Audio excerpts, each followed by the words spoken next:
ग्रीष्म ऋतु का समय, गर्मी का समय, मन में भाव आया। कृष्णदास जी पौड़े हुए थे लेटे लेटे, गले में थोड़ी गर्मी लगी तो जलपान किया। उसके बाद विचार किया कोई ऐसा फल खाया जाए जिससे थोड़ी गर्मी शांत हो। तो मन में विचार आया, बोले जरूर ठाकुर जी को गर्मी लग रही है, इसीलिए मुझे गर्मी लग रही है। निकल गए महाराज बाजार में लेने के लिए खरबूज। जैसे ही पहुंचे तो महीने का पहला फल आया था। लेने के लिए जैसे ही पहुंचे, दुकानदार से जाके बोला भैया कितने का लगाया, भाव मोल करो।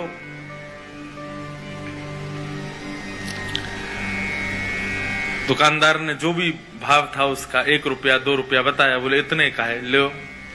यहां कृष्णदास जी खरीदने लगे, इतने में ही राजा के सैनिक आ गए। सैनिकों ने आकर कहा, बोले नहीं, महीने का पहला फल है, पहले राजा की सेवा में जाएगा, बाद में किसी मंदिर मठ में जाएगा। कृष्णदास जी बोले यहां तो हमारे लाल जी की नाक कट जाएगी अगर ये फल राजा के यहां गया तो। महीने का पहला फल है, ठाकुर जी की सेवा में जाना चाहिए। अब इनको प्रवचन क्या सुनाऊं मैं? ये राजा के यहां रहने वाले लोग, इनमें बुद्धि विवेक तो होता नहीं है, केवल तनख्वाह के लिए राजा की जय जयकार करते हैं। हमारे यहां तनख्वाह थोड़ी देते हैं ठाकुर जी, हम तो फिर भी जय जयकार करते हैं। ये राजा के लोग, इसको क्या समझाऊं मैं? कृष्णदास जी उनको समझाते तो बात बिगड़ जाती। कृष्णदास जी ने बोला भैया देखो, पहले हम आए तो हमको देना चाहिए। दुकानदार बोला पहले आप आए हो, लेकिन अगर इनको नहीं दिया तो ये दंड दे सकते हैं मुझे, राजा के लोग हैं, मैं तो इन्हीं को दूंगा। कृष्णदास जी बोले अगर हम तुमको दुगना रुपया दें तो, 1-2 रुपए की चीज की अगर हम 5 रुपए दें तो भी नहीं दोगे? तो उसका मन थोड़ा लोभ में आ गया। उसने कहा भैया देखो, आप भले ही राजा के यहाँ से, लेकिन राजा सबका भला चाहता है ना। अगर इनकी वजह से मेरे घर की रोटी बढ़िया आ जाए तो फिर मैं इन्हीं को दे देता हूं, ये 4 रुपया दे रहे हैं। राजा के सैनिकों ने कहा हम पे कोई कमी है क्या, हम 10 रुपया देंगे, लाओ अब हमको दो। 10 रुपया बोला तो कृष्णदास जी बोले हम 15 रुपया देंगे। अच्छा एक और बात बताऊं, जेब में लाए 2 ही रुपया थे। कृष्णदास जी लाए 2 ही रुपया थे, लेकिन बातें देखो।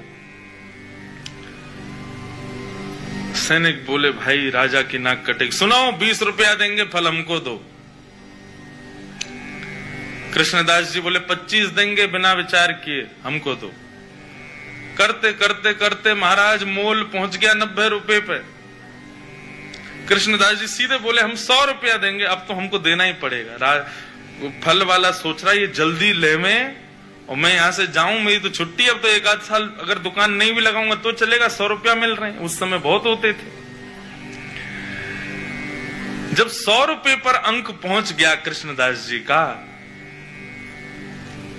सैनिकों ने बोला कि भाई देखो, हम भले ही मोल भाव तो लगा रहे हैं, अपने राजा की नाक बचाने के लिए रुपया बढ़ाते तो चले गए, लेकिन अगर राजा ने पूछा कि फल कितने का आया और हमने कहा 100 रुपए का, तो राजा तलवार निकाल के सर धर से अलग कर देगा। बोले राज संपत्ति को तुम कुछ सोच ही नहीं रहे हो कि 100 रुपए का फल लाए हो। अंत में राजा के सैनिकों ने हाथ खड़े किए, बोले इन्हीं को दे दो, हमको नहीं चाहिए। दुकानदार बोला लाओ 100 रुपया।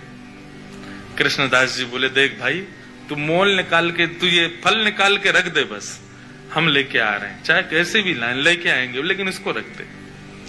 तुरंत गए, ना जाने क्या क्या वस्तुएं सब लगा करके बेच करके 100 रुपए का फल लेकर के गए। तो कृष्णदास जी दोपहर में फल ले आए, रसोई घर में लाके फल रख दिया। रसोईया जी को बता दिया जाके, बोले हमने जो है वहां रसोई घर में फल रखा है, अभी उत्थापन में ठाकुर जी को खरबूज का ही भोग लगाना।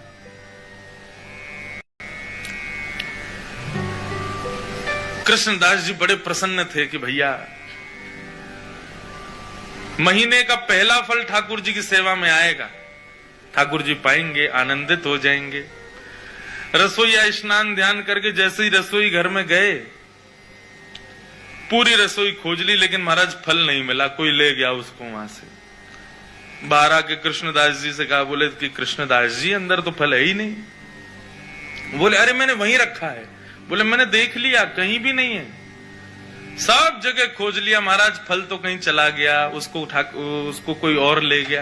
कृष्णदास जी बड़े व्याकुल हो गए। बोले एक तो मैं अपने लाला की नाक बचावे के काजे राजा के सिपाहियन से लड़ झगड़ के लायो, 2 रुपया के फल को 100 रुपया को लेके आयो, कितनी वस्तु बेच के आ गयो। इस बात का दुख नहीं कि इतना महंगा लाया, इस बात का दुख नहीं कि इतना लड़के लाया, इस बात का दुख कि ठाकुर जी उसको पा ना पाए, कोई और ले गया। बड़े दुखित बैठे थे मंदिर के अंदर। उत्थापन का समय, अन्य फलों का भोग ठाकुर जी को लगा दिया, लेकिन कृष्णदास जी का मन बड़ा विचलित। पुजारी जी आए, बोले कोई बात नहीं, अब हमने अन्य फलों का भोग लगा दिया है, अब फिर कभी कृष्णदास जी, अब कृष्णदास जी किस किस को बताएं। रोते रहे, सब समझाते रहे कृष्णदास जी को। उत्थापन का भोग जब अनौसर हुआ और पुजारी जी ने बाहर आकर के जैसे ही कपाट खोलने की घोषणा की, सब दर्शनार्थी खड़े हो गए। कृष्णदास जी के भी नेत्र लाल पड़े थे।